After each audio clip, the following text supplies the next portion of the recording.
Hi, welcome back to We're Reading Virtual Storytime Special Black History Month stories for February 24th, 2021.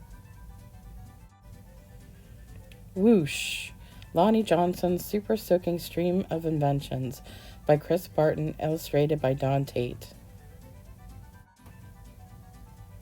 Every day brought a challenge for young Lonnie Johnson, the challenge of finding space for his stuff. 6 Johnson kids were squeezed into their parents' small house in Mobile, Alabama.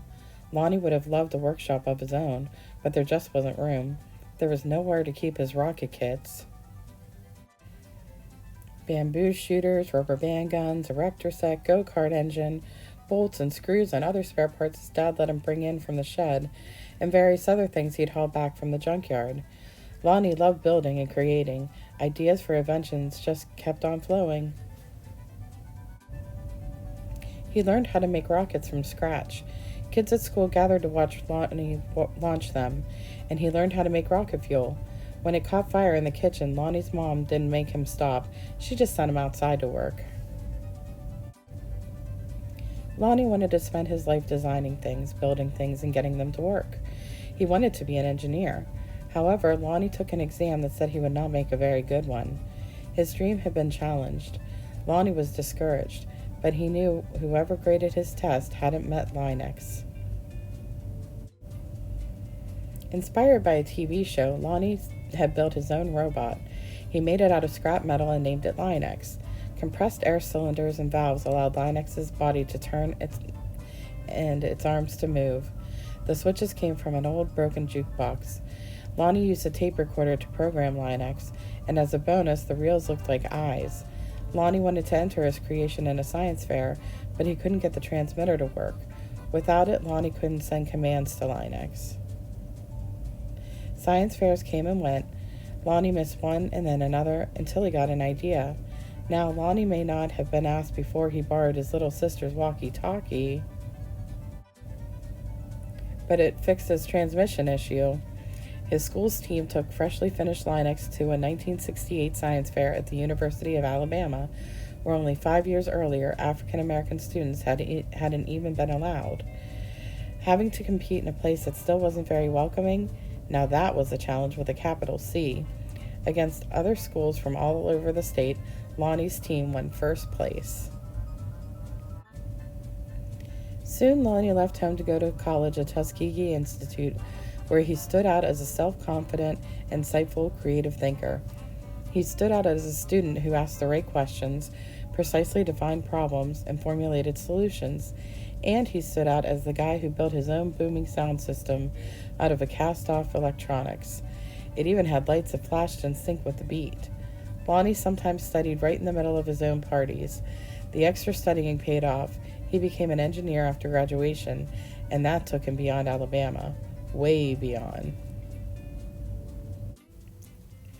When NASA was sending an orbiter and probe called Galileo to Jupiter, the space agency needed to ensure a constant supply of power to the orbiter's computer memory.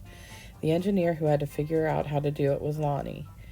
He was challenged to come up with a lightweight backup system able to keep essential functions going in case the main power was lost. It wasn't easy. It wasn't obvious, but Lonnie soon found a solution. Some at NASA's Jet Propulsion Laboratory doubted that his idea would work. Lonnie convinced him that it would, and he was right. As it photographed Jupiter and its moons, Galileo was supported by the power package that Lonnie had designed. Much of what we know now about Jupiter could have been at risk in a power failure if not for Lonnie.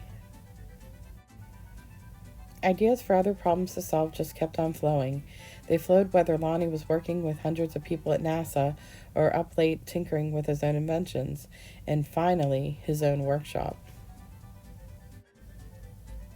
Lonnie knew the world's millions of refrigerators and air conditioners needed a new cooling system, one that didn't use R12, a chemical that was bad for the environment. He had an idea for using water and air pressure instead. To test his idea, he made a pump and nozzle, connected them to the bathroom faucet, turned on the faucet, turned on the pump, and then... whoosh! The stream that blasted across the bathroom was so powerful, it created a curtain-swelling breeze. It also gave Lonnie an idea for yet another invention. This, he thought, would make a great water gun. First, he had to find the parts, including a pump small enough for a child to handle. Then he had to glue the parts together into a prototype, an early version with room for improvement. Finally, Lonnie tested his strange-looking squirt gun at a picnic. "Does it really work?" a man asked. "Sure," said Lonnie. "Want to see?" Lonnie worked the pump, which squeezed air into a chamber. When he pulled the trigger, the air escaped, forcing water out with a whoosh. For a water battle to be a fair fight, there couldn't be just one of Lonnie's water guns. He needed help making more. So he went to toy company after toy company after toy company. No, no, no, no, no, no. Yes! The word no flowed again and again, but finally one company said yes. It planned to make his water gun. Lonnie also had other projects: a water-propelled toy airplane, 2 kinds of engines, and his cooling system. He found inventors to provide the money for turning his ideas into products people could buy. He made a leap of faith, quit his day job, and devoted himself to full-time inventing. But soon each plan fell apart, even the one for the water gun. These things sometimes happen, but when they happen one after another to the same person, well, that's some pretty bad luck. Lonnie didn't have a job. He didn't have the money he'd been counting on.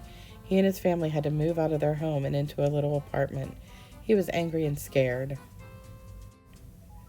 But Lonnie had dealt with challenges all his life. He knew a lot about solving problems, and he still believed in his inventions, especially the water gun. Lonnie went looking for another toy company. In 1989, he found a toy maker who was interested in seeing the water gun, if Lonnie ever happened to be in Philadelphia. "But don't make a special trip," the guy said. Lonnie made a special trip. In his wife's suitcase, he carried a new prototype.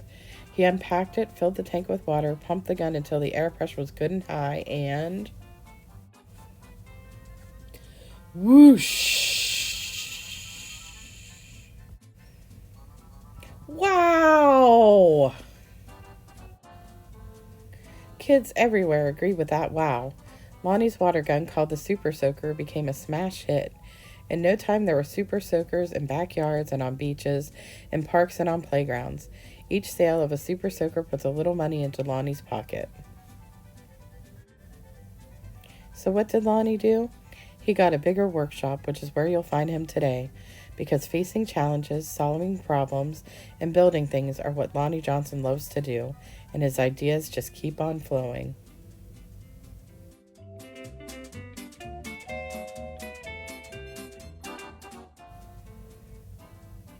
The end.